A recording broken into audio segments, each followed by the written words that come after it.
Well, hello, and welcome to Stop Let's Team Up podcast episode 83. I'm here joined today with Kirby. We're going to record this morning. It is 14th of October. We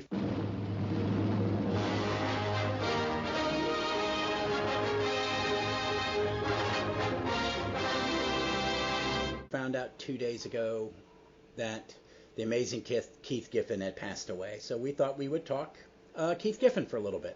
So say hello, Kirby. Hi, Ross. Thanks for bringing me on to talk about one of my favorite creators. I thought, yeah, you were my first choice because I know that you just finished your Legion read, right?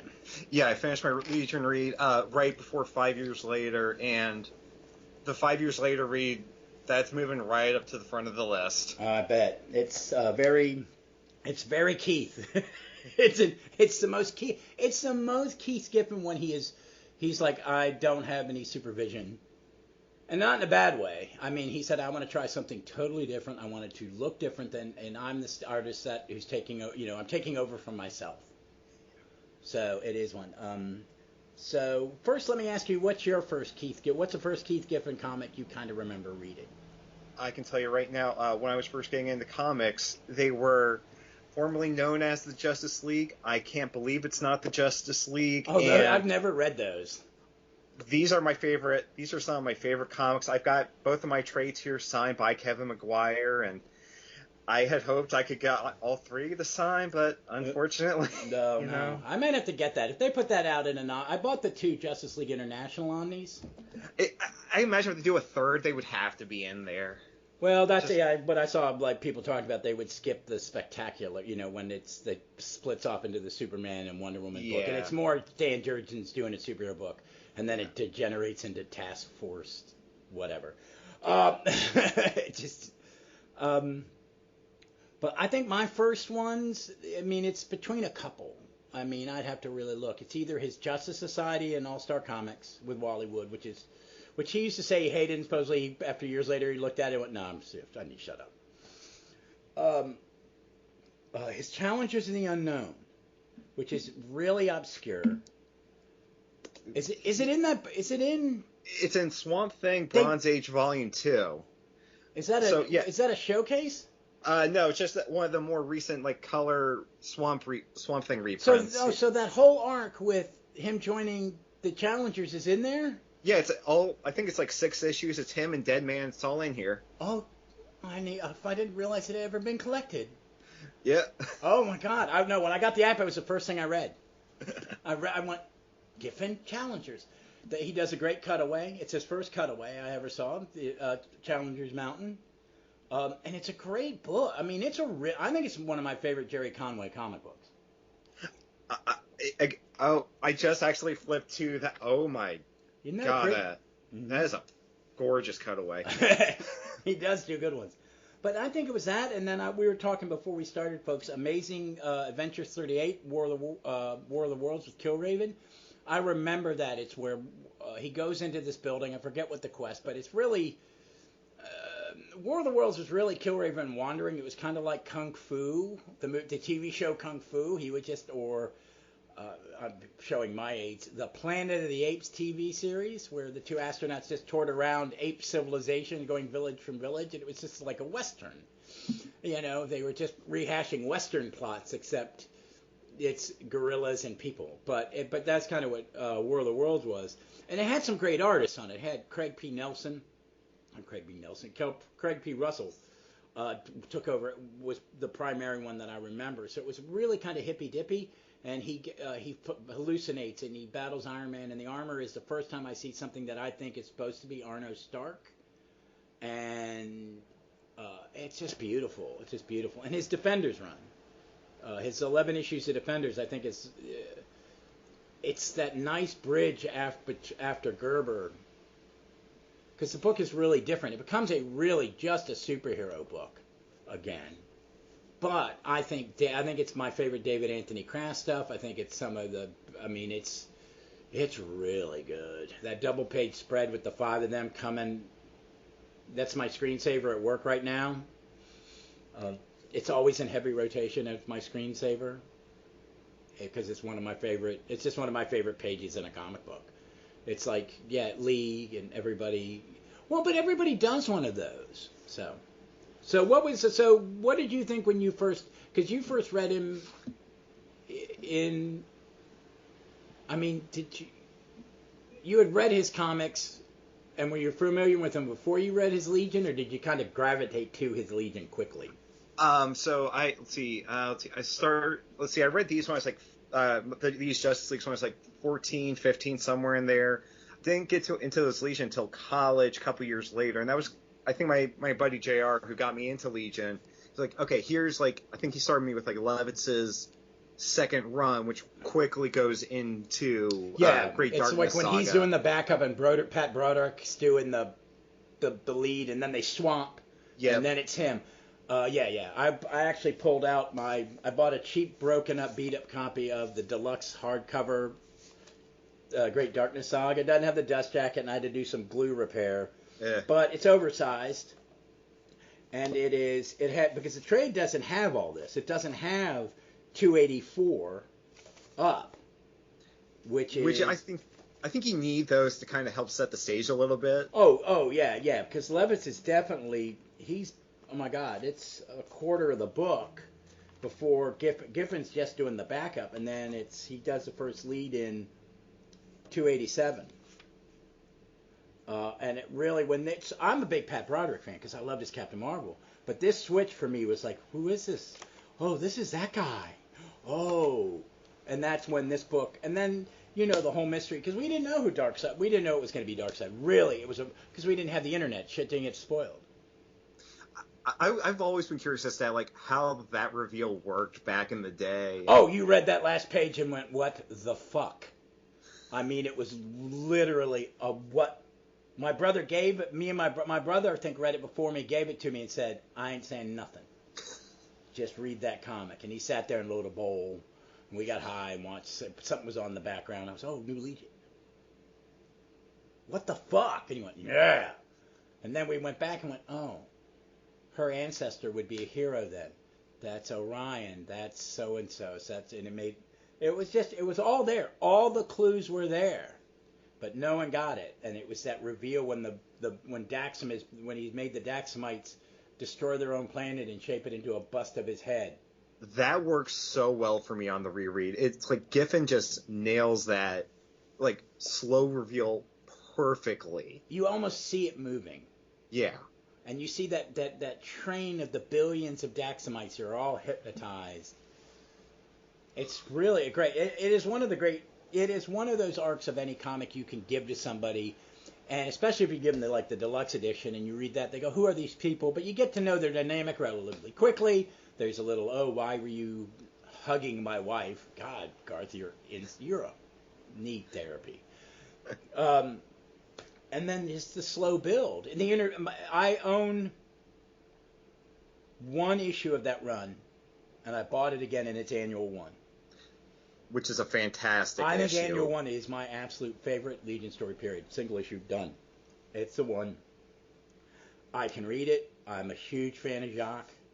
I think Jacques is a great character. I think my biggest thing with all the reboots, including the reboot, which I like a great deal. I think the reboot is very true to the original, and I have no problem with it. It is not equal with, I would say, the Levitt stuff the other stuff in my mind, but it is a damn good comic, and I read it religiously. I mean, it's a damn good.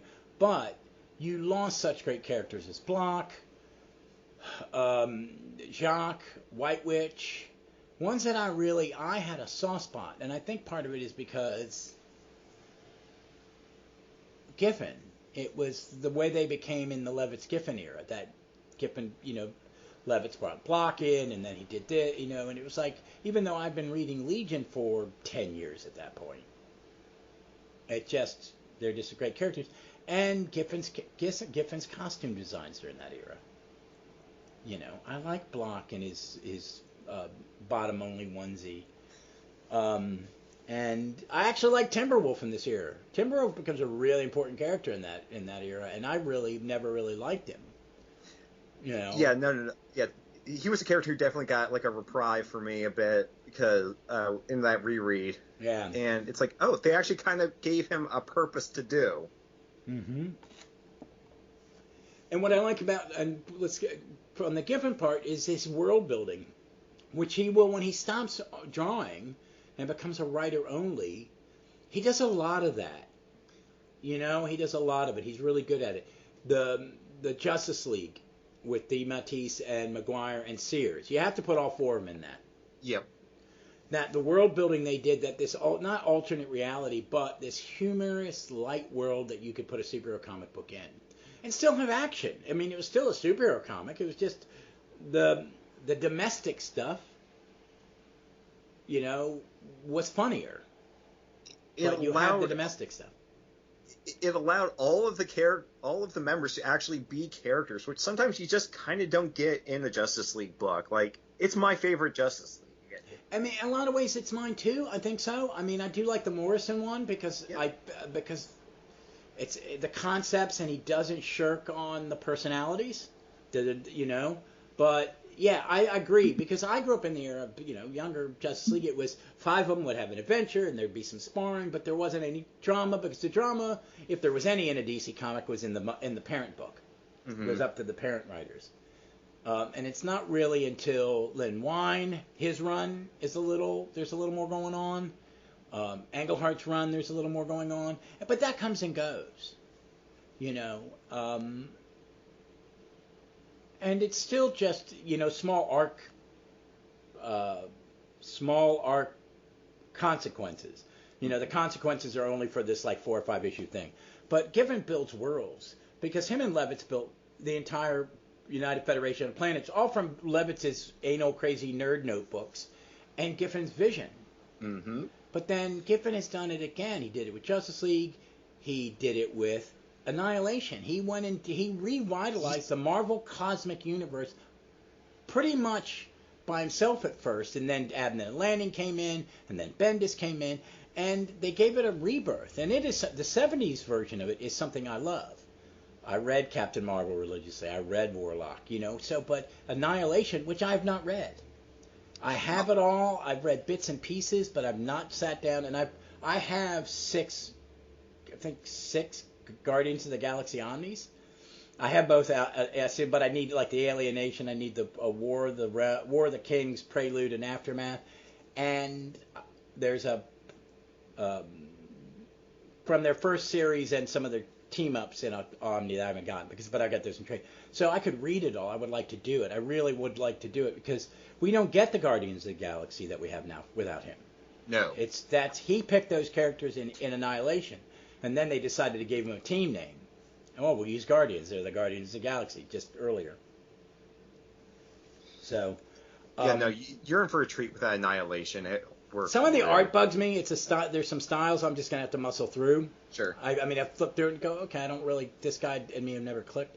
But so what other Legion ones are and Justice League are your kind of? Is there any odd?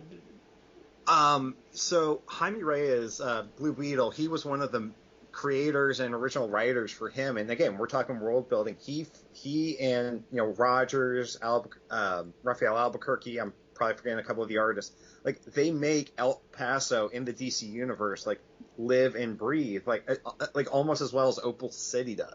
Doesn't he meet El Diablo? I can't remember. Do you know which one I'm talking about? It's a Mike Paroback drawn character set in San Antonio. Oh, I don't think so. I don't think so. You've never seen it? Oh, Google it. You'd like it. It's the last thing Paroback did for DC. Okay. They really, whoever, was it Carlin, hated him? That's why the Justice Society didn't last. It was old heroes. Carlin could be a dumbass. I wasn't, you know, I forgot. He only retired last year. So, but, you know, he was a good editor. I mean, he did what he was supposed to do, is run the line, which is a thankless job. But no, I'll have to check that out. I think I've read some of it.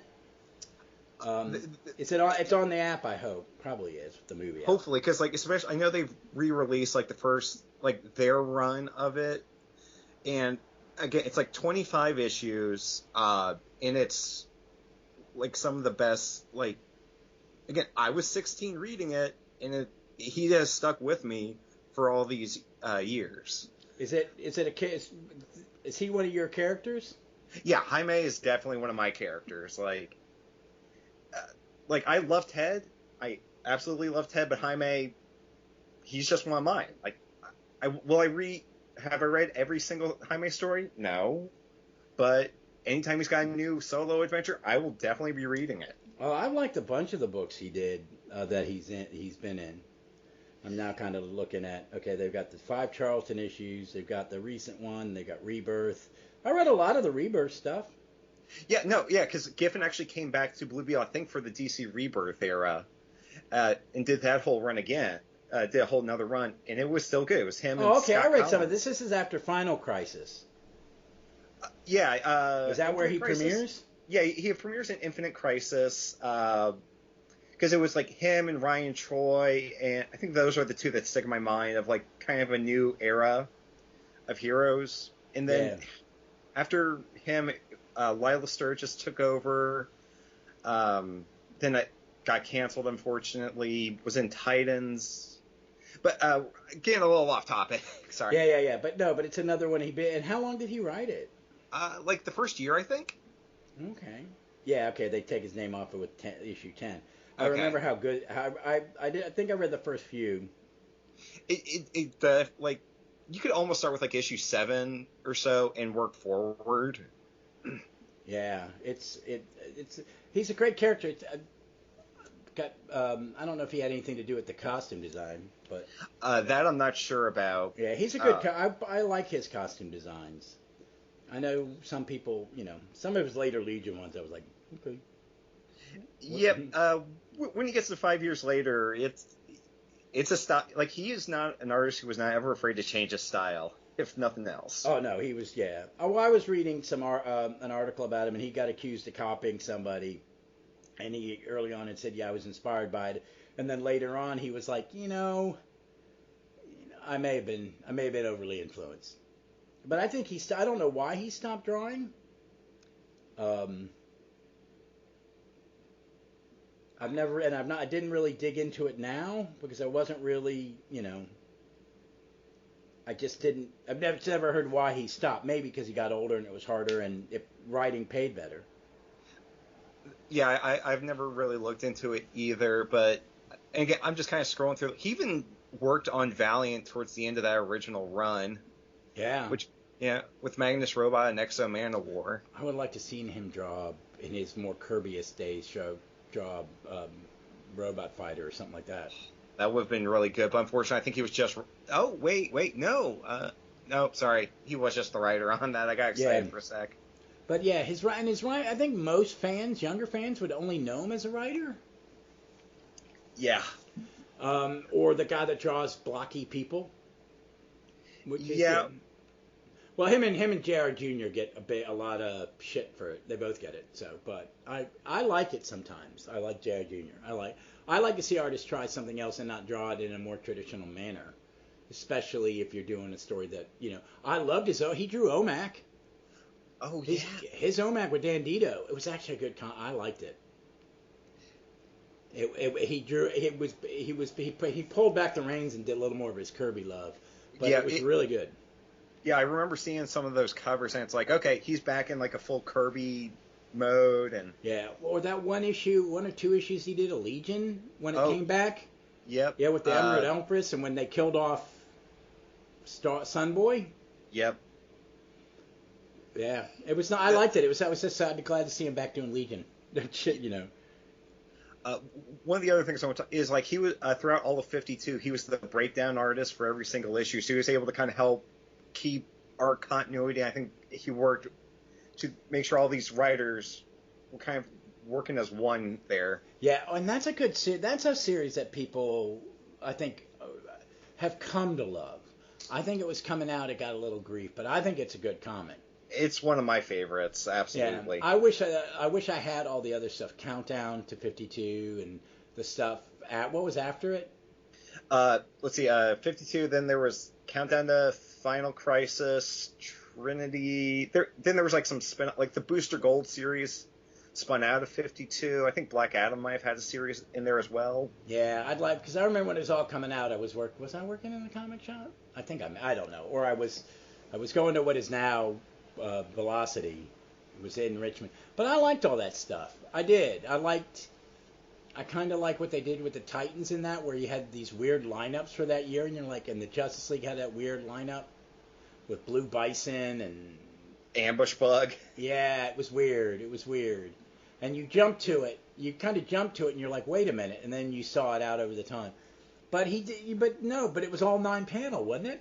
Was it all 9-panel, or was it mostly 9-panel? No, I think I don't think in that it was all 9-panel. He would definitely flexed a bit with it for the story purpose, for the story. Okay.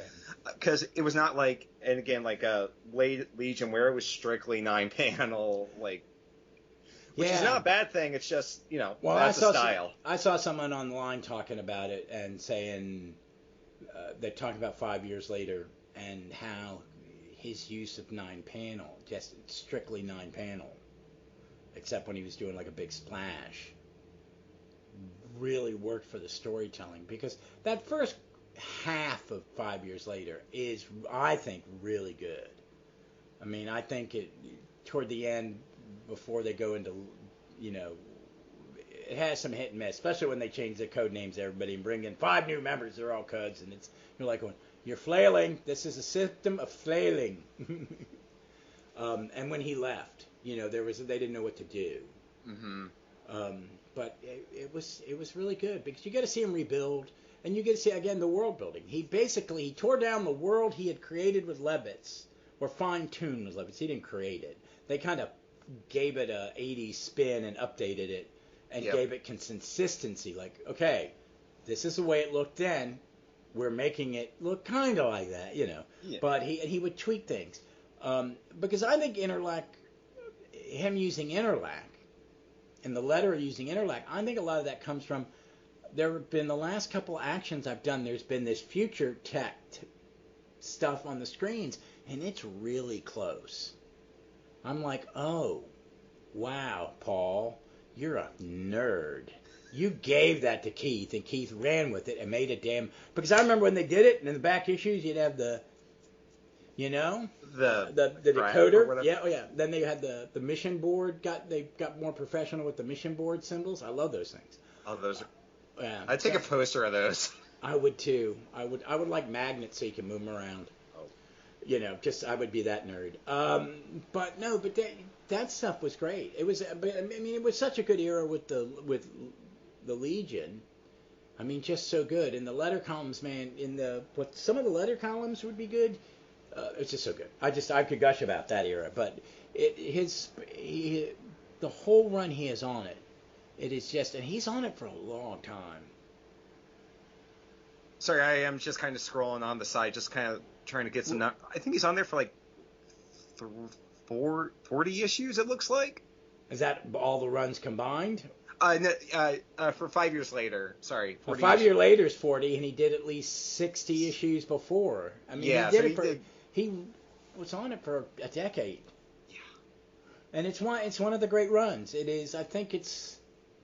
People are going to remember his Justice League. They're going to remember his Annihilation. You're going to have different generations remember different things, and I think you're going to get some out of it. And I mean, I really, over the last couple of days, want a deep dive hole in his early Marvel stuff. Check out The Amazing Adventure. He did, and I'm going to post it before this goes up, but Namor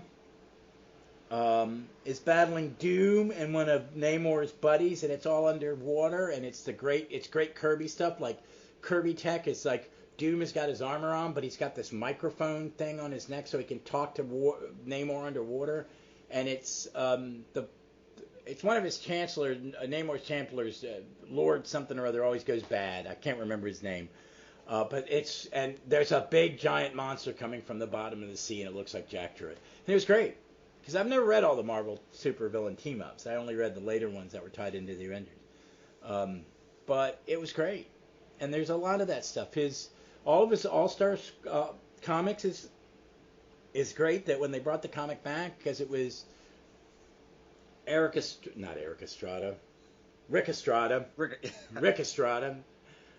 who was okay.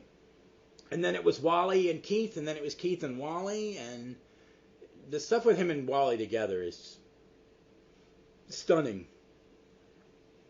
So. You telling me that he didn't like? I'm like, why, man? Like, I don't know. It's like, why do people dislike George Klein inks? You know, I was talking to the guy at the comic shop. He was like, "Who's George Klein?" I said, "All right, he inked the early Buscema Avengers. Like, Vision comes in. Oh, okay, I know that. He did the Shooter Swan, early Shooter Swan Legions. Oh, okay, I know that. And he did FF #1. I didn't realize that until we read it and we talked about it that he was in it. But it's one thing I wanted to see was him and inkers. I wanted to talk about that because in his early Legion it's Bruce Patterson, and it's one way. But when Larry Malstadt comes on it, boom! I think Malstadt is the best inker on him. I think he just kind of adds just a little bit, just seasons it a little bit and tidies it up maybe. I don't know. It works.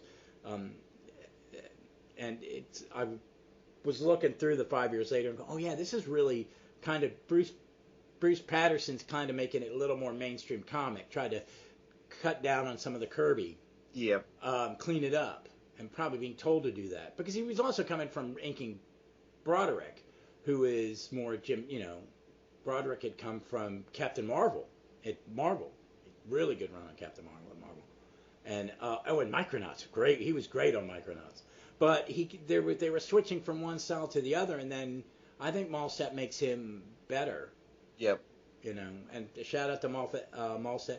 He inks a lot of the Mark Bagley stuff in Thunderbolts and in New Warriors. He's built to ink them. So, first time I ever saw him was with Giffen, and it was wonderful. And it's just a lot of good stuff. I can't think anything of his. I was trying to find things that were weird that no one would remember, and I didn't remember The Amazing Adventure. And I remember once I went through it, I went, oh, I read this thing a bunch. I remember this. This, my brother read like that book. It was always sitting on a coffee table somewhere. Let's see.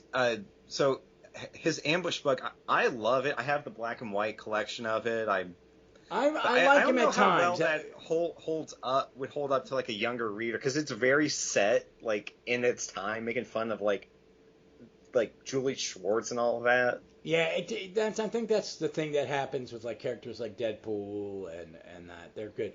But I will say that his 2 appearances in DC Comics Presents are absolute genius. 59, where it's him and the subs, is one of my earliest, before Jared really got me in. That was one of my first Legion reads, my first DC Comics Presents, and it's one of my favorite comics, full stop. Oh, God, yeah. Oh, no, he also did a World's Finest with the Legion in it. I think it's with the Legion. No, it's with the Doom Patrol. Superman and the Doom Patrol. I think. Oh, yeah. Yep. So, and that the Legion of Substitute Heroes annual. Yeah, which it's him in his full Hazumina. I can't remember the artist's name. It's in that style, and it is good. It is real good. And it even has a point of like, guys, are you sure you want to spend money on? People are going to spend money on this right on the cover. So it's very, taking the piss out of themselves a little bit, which is always fun. Well, he has a good sense of humor. He could write comedy. Let's talk about his final tweet, which he had to dictate to his children. Yeah. And it read like, that's the whole thing about, I told him I didn't feel good. I'd do anything to get a New York Comic Con. Keith Giffen, 1953 to 1983. Blah, ha, ha. And I had to explain it to my wife. Blah, ha. It's like, that's what they call that Justice League era. We don't call it Justice League International. It's the blah, ha, ha era. And just that he was supposedly this really cranky, he had a really cranky kind of persona, like outward thing, but everybody loved him. Colleen Durang did, is that her name? Colleen Durant? Yeah, Colleen Durant. She had was very upset. She posted something very nice. And JMD Matisse and Mark Waid. Yeah, Waid. They all were jumping out because he was a master, and he was, I think he is. Well, you know what? I thought he wasn't appreciated as much as he was until this week. I mean, the people I see on Twitter, on my social media feeds, we have common tastes. Yeah. But there are people coming out of the woodworks to say, oh my God, I love this, I love that, I love this. And they were all over the spectrum. There were the kids that loved, oh my God, Annilaiton Conquest. It was and I've never read it, and I want to, because I'm the person who grew up on the Thanos stuff, and I get really sick and tired. There's not been a really good Thanos story since Infinity Crusade. You're really just beating the dead horse. And the ones that only did, the people who, Starlin did it the best. And I really think that Giffen, and he walks into those shoes when it comes to cosmic creators. I would put him up there with Starlin and Jack. You know, they're all stepping on top of each other, you know, building on more to it. But I mean, he gave the cosmic universe was nothing. It was gone. It had died out. Yeah, they had made Silver such bad Surfer stuff. Yeah, and see, Silver Surfer's the only one that kind of held on. He held on, but even towards the end, I've read some of the last issues, and you know he's back on Earth. And I don't even know who's doing it at that point, because I read it with Englehart when it was Englehart and Rogers, which is, and then the other stuff. But I think basically Giffen comes back and rehabilitates that, because I just think it went on. I mean, didn't Milgram write it? Who was writing it after Englehart? That's a problem. That's a problem with me. I can't. Let's see. Englehart, Starlin, DeMatteis wrote. I think. Okay, so everybody jumped in. So Starlin came back and wrote. Starlin wrote. I forgot he wrote some Silver Surfer. Starlin wrote it because that's like what led right into Infinity Gauntlet and all that. Oh yeah. But it had some Paul Ryan art at some point. It had some. Yep. It was a good book, but. Giffen just writing all that, and he wrote most of Annihilation, didn't he? All the minis. I think he definitely wrote like the main one. I think a good chunk of the minis. Again, this is where my memory all combines together into one. But yeah, without him, I think you said this earlier, is like all like every one you see on the big silver screen does not exist on their profile without Giffen's involvement. Yeah. There's no Rocket Racoon, which is a super Giffen name, making a joke out of the Beetle him and Bill song. Mantlo. Bill. Okay, that makes sense. No, it's him and Bill Mantlo. Oh my God, there's another. He didn't create Groot.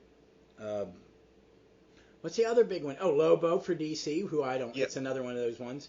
But I don't mind him when he's written okay. I liked him in Legion. Legion. Yep, which I did reread that recently again. That was really good. Giffen didn't do much on that, did he? No, he was on there for a good chunk. He wrote the beginning part? Yeah, he definitely wrote like maybe first year or two. Oh, good. Yeah, no, and that's really. Okay, sorry. This is just gonna get me scrolling. Right.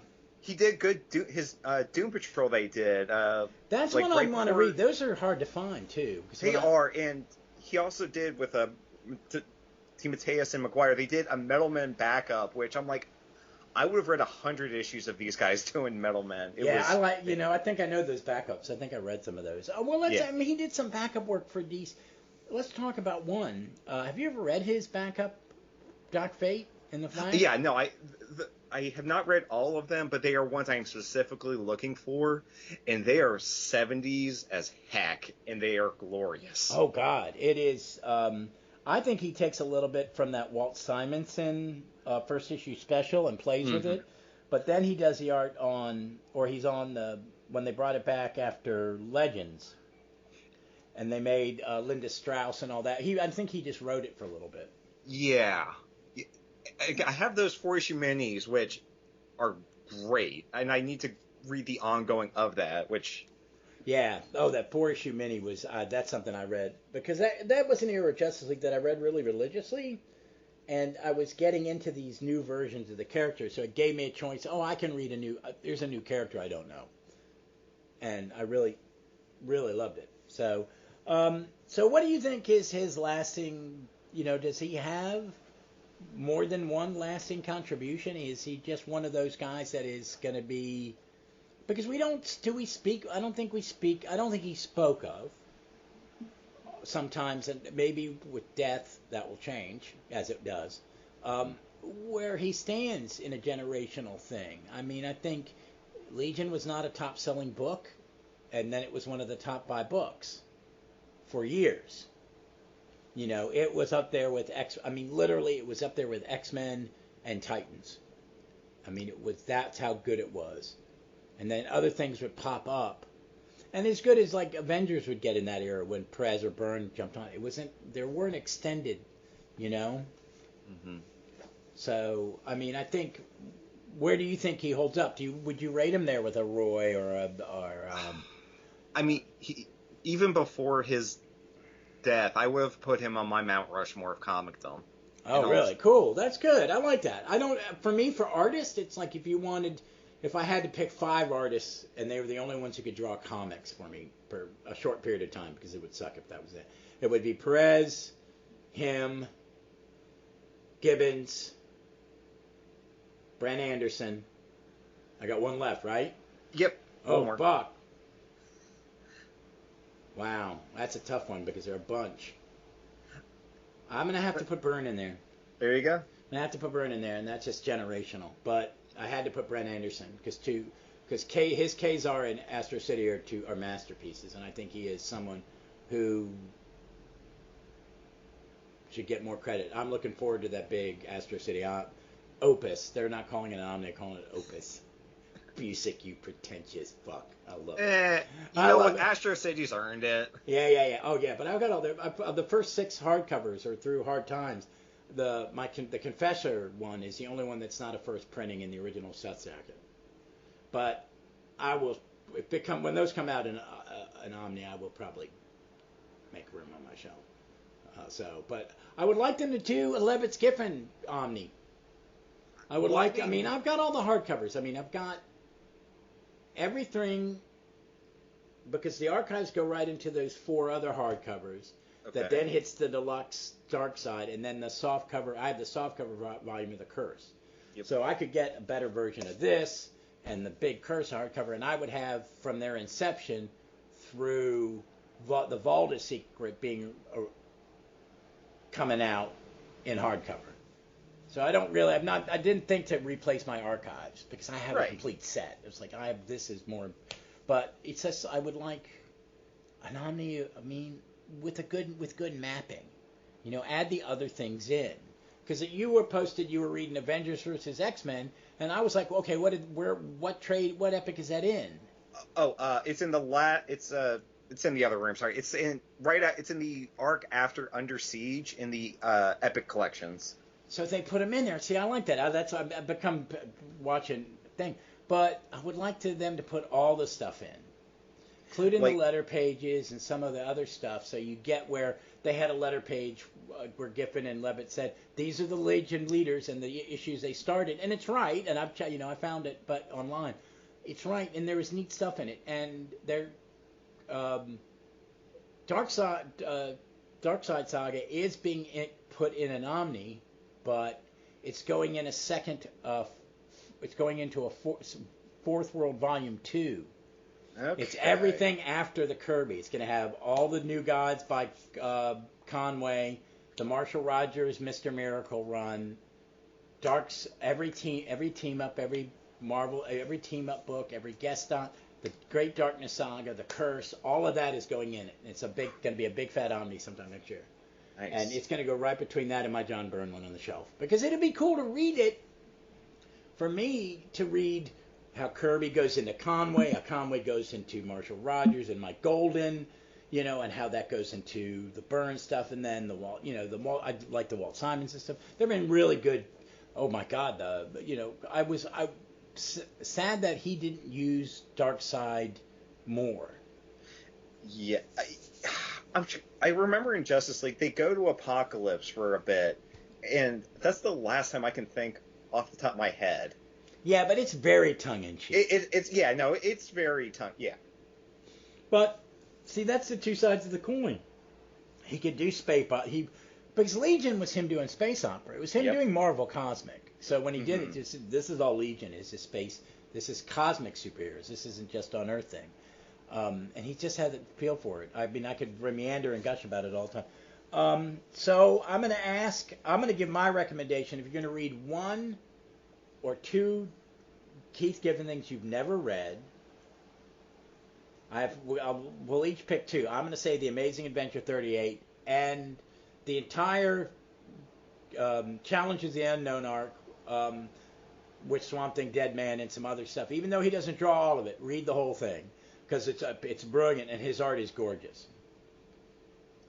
Okay, if I have to pick two, if you've never read can I cheat a little bit? Mm-hmm. Get formerly known as the Justice League, and I Can't Believe It's Not the Justice League. Like that's one. That you can count that as one. Okay. That was my cheat. It's a series. It's a singular thing. It is the same series. It's just the titles of the books are different. That's all. Yep. And other than that, God, man, you're making me pick between my children here. Think of a single issue that works. A single issue. Okay. Yeah. That's good. DC Comics presents, I think it's 59, where it's Superman, Ambush Bug, and the Subs.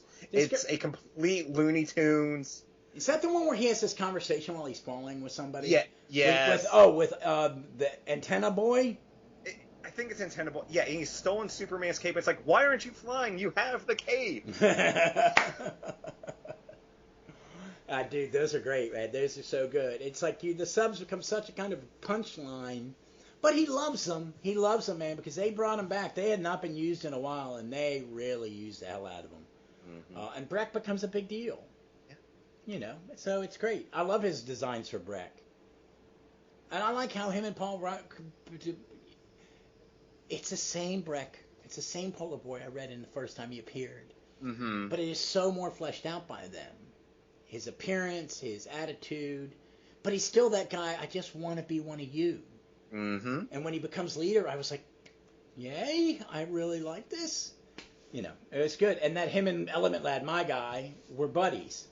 Element Lad kind of mentored him. No, you'd be a good leader. I know. I've been one a bunch. It was good. Those are good choices. I like that. All right, folks. Hey, Kirby, thank you for coming in and talking about this. I picked you. One reason I went to you directly quickly was because the difference in our age and where you started, because you admitted to me that your Legion in was 5 years late. Is it you 5 years later? Like my Legion was like the first my in. Yeah, that was like right before, like that second Levitz leading into Great Darkness. That was my end. Yeah. Okay, yeah. But it was good because you did. I don't think you. I'm gonna have to send me the name of that Swamp Thing trade. I may have to buy it just because it has that in it. Fair enough. Yeah. Because it's really weird, and it's a great super team lineup. I do want to go and do that entire run as an episode because I've talked about it with Ron, but I kind of want to do it a chapter by chapter breakdown because it is so fucking good, and the art is just so 1970s trippy dippy, beautiful. Sorry, I was looking at I was flipping through and some of the art is like, oop, nope. I gotta stay focused. Talk. Yeah. It's got some good Mike Nasser in there. Yeah. Because he takes over from Mike Nasser. Yep. Let's see, Mike Nasser, Nestor Redondo. He's doing Swamp Thing. He's doing Swamp Thing parts more than anything. Yeah. Yeah. I like his stuff on that. I'm not a big fan of his unless it's got a monster in it. Yep. And it's in the dark because he slaps that ink on. All right, folks. Just read some Keith Giffen comics coming up. He will be missed. I know he was mostly doing. That was sad. I would like to have seen him at a convention sometime because we go to GalaxyCon all the time. I would love to do that and have gotten an autograph. The only people I got autographs from the last couple of times is Jeff Lemire. Every time I go in there, I get two Black Hammer books signed by him. And I'm going to do. That's ending. I'm very sad to say it, so I'm going to get all the trades. I'm missing like 3 or 4 trades of the spin-off stuff, and then I'm going to read it all in order and may talk about it on the podcast because I think it's one of the great comics of the last 10 years. But, folks, back to Keith Giffen. Read some Keith Giffen. I'm going to look at the Great Darkness Saga, and I think I'm going to read that Amazing Adventure today, eat an edible. decompress in my chair if I can get my damn hound dog out of it and just savor that because it's so good. It's so good. All right, you have anything to recommend, Kirby, before we go? Let's see. I just want to take a quick look. World's Finest Teen Titans came out this week. The Wesley Dodds Sandman. I'm looking forward to reading both of those. And they're so good.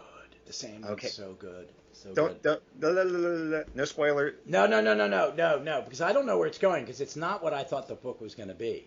Okay. So is it going to be what I thought it was? Because I didn't realize, someone put it in the press release that he came back from the dead in Night Terrors. I didn't. But Dave Steele said Night Terror reads pretty well. Okay. But it's in the app. There's a place where you can read it in order with all the crossovers. So I may do it because he says some of it's good. And he says it kind of reads like an old-time event. I'm like, okay. I bought up a lot of event omnis recently, and I haven't read them like Final and Infinite, and I like a good event. They're few and far between. There are a lot of events, but they're not good. But that's good. Check Ebb. I think you're really going to like The Sandman. I'm really looking forward to the Jay Garrett Flash next week and the Green Lantern the week after. I'm looking forward to all of those. I just like seeing the Justice Society again. I do too, and I think that John's book is good. I don't know what's delaying if it's John's, but they're using 3 artists. I'm hoping it's not the artists. But Jennings, he's still doing Danger Street. It's 2 more issues got to come out. But I'm really digging it. I think the pause is not because of quality. I think the pause in publication is there. I think DC strategy doing 6 and 7 issue runs or something, and then just extend them if it's worth it. I think I'm not collecting all the Dawn of, but I've checked every number 1 out. I've appreciated every number 1, and I've liked them. I am enjoying the hell out of Green Lantern, the hell out of both the World Finest books. I really like Wonder Woman number 1. Doom Patrol's about to end. Yep. But I've really dug a lot of it, and the Stargirl and the Justice Society are 2 big deals. Oh, also, I recommend Vigil. Yeah, I think I've seen that one. It's almost done. It's almost done. The last issue comes out, is the last one. It's a 7-issue mini. It's the last one, and it's an Indian Suicide Squad. Okay. Not American Indian, like India the nation. Gotcha. It's Ram V writes it, and the art. Okay, all right. I've not read his detective. It makes me want to go read his detective comics because I'm really digging this. I had to read it twice. I read the first couple and I went, I know I like it, but I don't remember anything. So when I let them pile up, and then I'd read 1 and 2, and I went and read 1 through 5 the other day, and went, oh, this is really good. Okay. I don't know if he's writing for the trade because I enjoyed each issue, but I just don't think I needed to read it. I had to focus on it a little more because I went, oh, you've got that Suicide Squad. You don't have that Secret Six because their Secret Six has a little bit more humor in it. I don't know if it's humor. I think they're crazy. It's dark humor. Yeah, they're crazy people. They're just a little bit crazier. But it's good. If you like Suicide Squad and you like the Secret Six folks, you'll like it. Well, folks, I'm going to get out of here before I ramble on with 10,000 more things to read. But be safe, be smart. Please be kind to one another. It's a very dark world right now, and just remember that and be kind. And read some comics. Read a lot of Keith Giffen comics. Wahaha. Wahaha.